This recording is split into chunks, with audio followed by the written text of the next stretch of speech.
The show is called The Spaces in Between because I look at everything in terms of how to define my pictorial space. I'm interested in not only creating space that someone can sense might exist looking into the image, but I also am always aware of the viewer, where they might be standing, and how that image is going to affect them. So I try to make sure my images project out towards them, so there is a space in between you and the image, and I'm always trying to figure out where that is. So I deal with foreground sometimes in ways that many other people don't. But I also think about the spaces in between as the cognitive space between understanding and actually being able to represent something, and sometimes I realize there are gaps. One of the things I think about the creative process in making things is that I can expose my own ignorance by trying to make the thing. If I have too many parts left over, or I don't have enough parts, I don't get it. And so trying to understand by breaking it down and figuring out how to make is one of the things that interests me. I also think about the spaces in between as the spaces in between all the different ways that I work and make as a cognitive space that seems to be expanding as I am learning more and more about how to represent those things that I'm interested in the work that I do. And so I like to think that somebody coming into a show like this can look at all these various things and get a sense for where my head might be at. And if they can get a sense for that, then they're aware of some space that's in between my own ears. If they're thinking along similar lines and appreciating that, then that space exists for them too. So there's a lot of different ways that I think about this. One of the things I have noticed about artist statements is that they can be all over the board. And part of the reason for that is that there are all kinds of different ways that you can approach talking about exactly the same thing, especially if you know it well. And so evidently from the research that I've read about the way the brain works, we start with intuition and then we follow up with logic and reasoning. So we use logic and reasoning to justify a position that we've already arrived at, which is one of the reasons why you have difficulty knowing something and arguing with someone when you use fact. It doesn't necessarily change the dynamic. And so in everything that I do, I try to operate from intuition, figuring out what it is that moves me, why I want to do it. That requires a sort of analysis. And for me, I find it difficult to project using reasoning out far enough ahead to know what exactly my next series of moves should be. So I had to figure out a way to work that would help guide my creative process in a way that would be sustainable and sort of resilient. I, in my early years, had created some imagery, almost like deriving a style, a way of doing things. And it was like I painted myself into a corner because I realized at some point I couldn't easily shift to other things without working it so hard that it almost seemed like my thinking was overdone. And I think that for art to be interesting, there's something in the process that has to remain kind of fluid. It has to seem natural. It has to seem comfortable. And if an artist wants to keep creating in ways that seem like there's kind of a logical progression and that there's kind of an organic growth, it's almost required that you figure out how your brain works and how to best guide yourself. I don't think I'm wise enough always to guide myself. And so I have to immerse myself in a process where the way I work helps to shape how I might think about my next projects. So I have to respond to the work and allow myself to jump naturally instead of plotting too far out, where I should go. I've thought about myself in sort of a visual model as being like a sea urchin. Does anybody here not know what a sea urchin looks like? Okay, sea urchin it's kind of this globular creature with these little spiny things that come out. And in my mind, I thought, okay, if I over specialize and I just follow one long spine and allow it to grow forever, it'll become fragile and it'll be vulnerable and it'll break.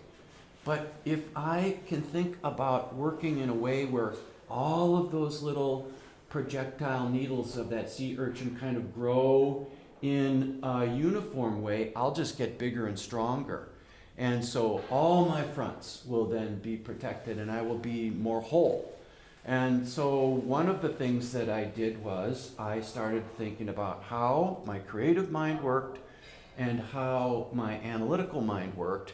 And I realized that making lists to try to create a linear system for what my next steps would be wasn't going to be as effective for me as if I allowed my intuitive mind to guide that process and then allow my analytical mind to assess the value and maybe a step or two ahead based on what seemed like the natural conclusion in terms of a creative direction from an idea I was working on. And so one of the things I came up with was to allow myself to make little thumbnail sketches. Like I'd have a piece of paper in front of me. It might be a scrap of a shopping list. It could be an envelope. It could be something that was even a bill, you know, and I'd have an idea and I'd try to make a tiny little drawing that was about something that had really struck me that I was trying to remember and I thought might offer some promise for an image because it haunted me in some way. And I'd tear the little scrap off of the piece of paper and stick it in my back pocket. Later that day I might have another idea and it was in a different direction and I'd make a little tiny drawing and I'd stick it in my back pocket. By the end of the day, I'd empty my back pocket and there'd be all these little almost stamp-sized pictures. They were so small that composition was the thing that ruled rather than detail, but the idea was there. And so I'd pile those on my dresser until they got to the point where it was just not good to look at, and I'd take all those little pieces of paper and I'd tape them onto pieces of paper in a loose leaf binder. I have binders and binders and binders of these little tiny drawings. And I'll flip through these pages and I'll see, geez, John, you've repeated this same little basic drawing 20 times. And then it tells me I have to do something with it because my intuitive mind has operated and guided me to take some sort of image and composition and idea seriously enough that there's got to be something there. Why would I keep revisiting it? So it's not me consciously deciding to do this. It's me reacting to the world and recording an image because I somehow thought it was important. And not overanalyzing it, but just keep collecting it. And so I then am reminding myself of things that I consider to be significant or important without overthinking it. And then at that point, I'll take the little thumbnails and I'll look for which of them seem to most clearly project whatever ideas seem to be compiled within that grouping. And sometimes there'd be a little tidbit, they're so small that sometimes like the smudge of a pen that goes in one direction or another can give me a sense of what would make this composition better or not so good, or, you know, just looking at all of this. And then frequently I'll look for examples in the real world that I must be responding to.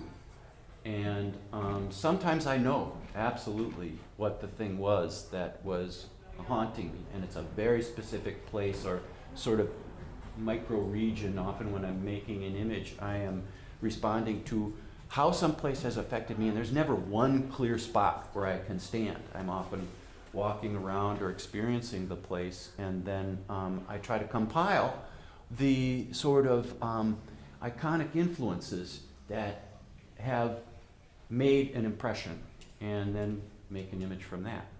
So then I have to decide, how do I make it? And one of the things that I have found is that if I do just one thing, let's say that I'm just drawing, then whatever problems I encounter as I'm drawing are always solved within the world of drawing. But if I shift and I paint, then sometimes, and so then that might be true for that world of painting, but sometimes I find that the way I've solved the problem in that world of painting actually gives me ideas about how to solve a problem that I was stumbling up against in the world of drawing. And so by doing different things and thinking about image making in different ways, I expand the possible solutions that I might have in any one of those different areas, and each of those affect how I think about another. So I like to read quite a bit also, and receive recommendations from all kinds of friends about things that they think I should be reading. My brother gives me a lot of great ideas, and there was a book that I thought was really intriguing called The Black Swan, and it was all about crisis management within the financial world. And in essence, the idea was that we tend to solve all problems within the data set of what we know. And so it's not as though, people talk about thinking outside of the box.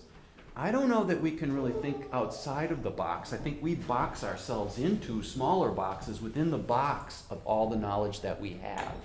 And so thinking about ways to eradicate the concept of box is one thing that I think can help with creative processes, but it also, I think, is important to expand what you know as broadly as you can, because your solutions will be more varied. That also means having as big a network of people who know things as you can possibly have, and be open to as many ideas as you possibly can have, because all of us have limitations based on what we know. And so our methods for solving a problem will always be limited by a limited data set. So in some cases, I'll take on a project like these paper birds, for example, partly because they are just so hard for me to think through. And all of these come from flat pattern pieces that I've derived, and then I decorate the surface of the thing, so when the flat pattern pieces come together, there's volume, and there's at least the appearance of enough information and detail that it satisfies my sense of what I need to do to make the thing come across in a way that I want it to. But I've always used these as almost a mental gymnastics exercise to challenge my brain so that I think outside of my limited box. And I find that those pattern pieces unfolded as abstract forms are just fascinating by themselves. And when I look at them, sometimes I'm in awe that that thing can come together and make this head. And it's not as though I would immediately know how to go there, but over time now, I'm more capable, almost like I'm thinking in another language.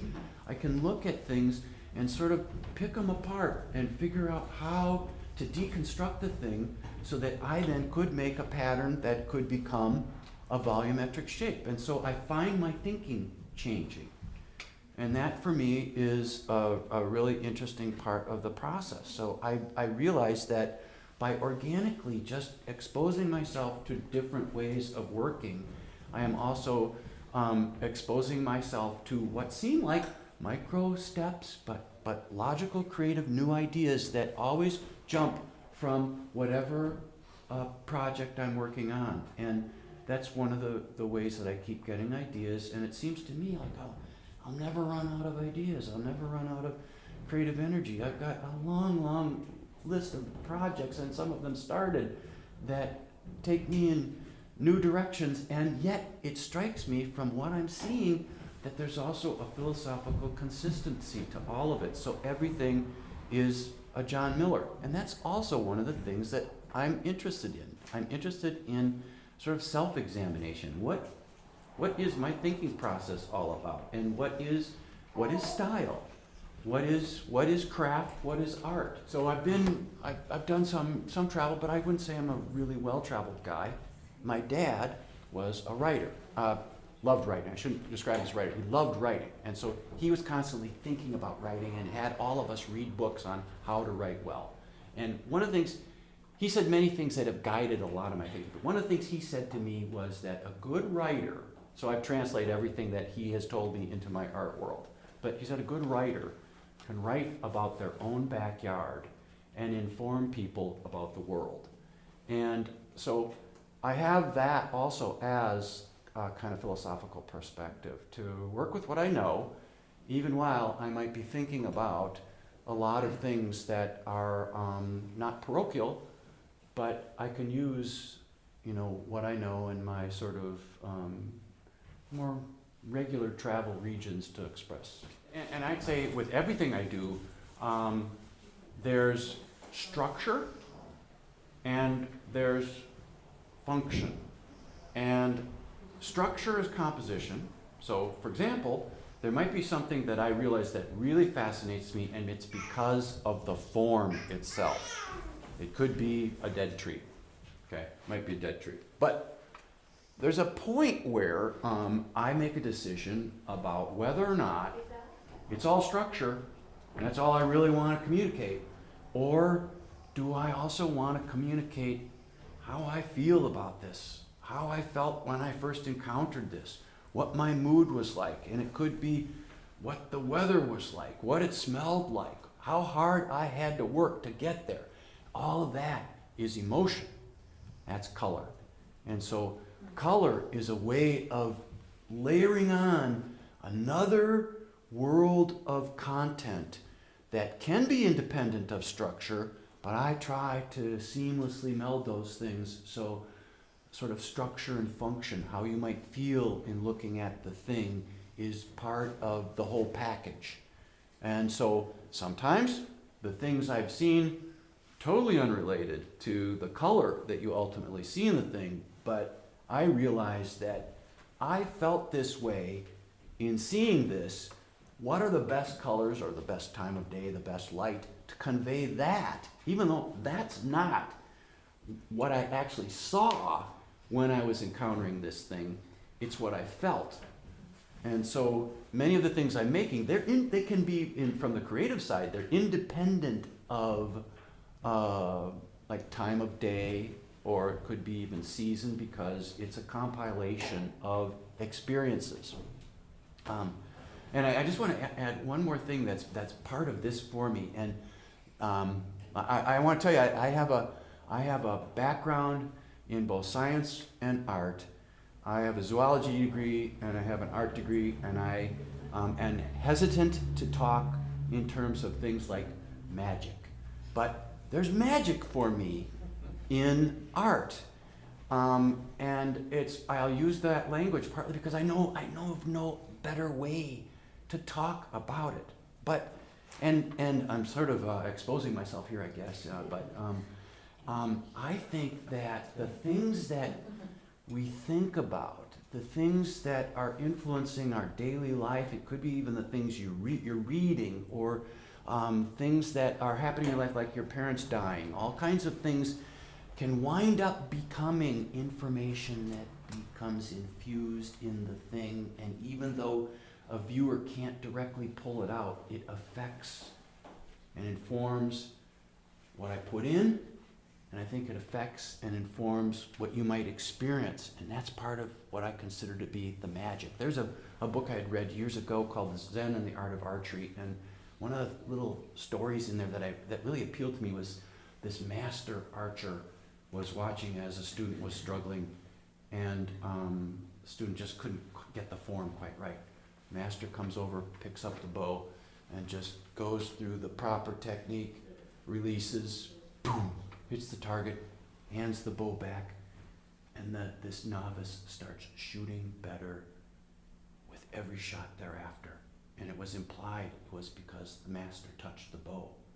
And so in my world, I like to believe that experience like that can be infused in an object. And although very few people seem to agree on what art is, one of the things that this follows with my magic transgression, I guess, but I think that what happens with art is that And this is my attempt at deriving a definition that could cover all possible ways of making art. Abstract, painting, drawing, whether you recognize it or not. But I think that art is infused with some creative energy that is partly the result of the artist. It could be something they are absorbed in thinking about. It could be they have an immense religious commitment, and that energy is not specifically them as a personality, but it becomes embedded in the thing and is released forever after, if it's done well. Almost like it's a perpetual giving machine. And so if that's done, I think art has a life of its own. And regardless of what it looks like, if the artist can put that in, we can get it out and relate to and respond to it in some fashion. So that's sort of how I think of art and what it is ultimately that I'm trying to do. Thank you. Yeah,